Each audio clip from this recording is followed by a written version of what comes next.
Telah menggunakan sebanyak 5 botol VF dan juga 5 kotak detox dan saya telah hilang sebanyak 19 kg. Semua, saya berada di Shah Alam, Selangor nak interview customer Visafit yang dah kurus, slim. Hai Puan, nama Puan daripada mana? Saya Puan Latifah dari Ampang, Selangor. Sebelum Puan guna produk Visafit, berapa berat? Sebelum ni berat saya 74.9 kg. Berapa produk Visafit yang Puan dah guna dan berapa kilo Puan dah hilang? Saya telah menggunakan sebanyak 5 botol VF dan juga 5 kotak detox dan saya telah hilang sebanyak 19 kg. 19 kilo guys. Banyak tu 19 kilo. Apa yang best ni? Produk Visafit yang Puan guna, Puan boleh guna lah sampai Puan turun 19 kilo. Bagi saya, Visafit ni membantu saya menurunkan berat badan dengan laju dan rasa dia pun sedap. Dan Puan guna waktu bila? Puan guna ganti sarapan ke lunch ke dinner ke BF? Oh, saya ambil untuk pengganti makan malam. Apa perasaan Puan bila Puan dah turun 19 kilo tadi? Apa yang bestnya? Suami puji? Suami mestilah puji. Pengalaman saya lah sebelum ni berat nak berjalan ke mana-mana tapi sekarang bila dah kurus ringan je berjalan. Alhamdulillah. Okey, baik. So disebabkan dia dah turun banyak, kita Visafit nak bagi hadiah special. Jom kita unboxing. So ini hadiah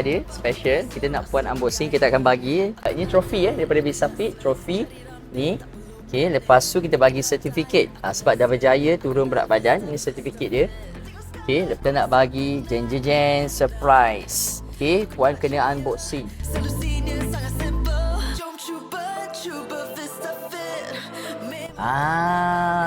Apa dia tu? Tolong buka.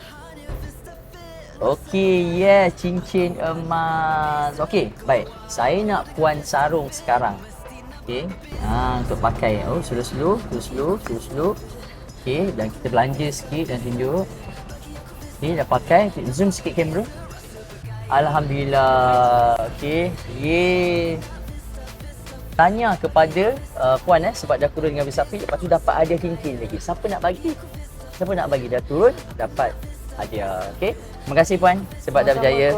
Okey.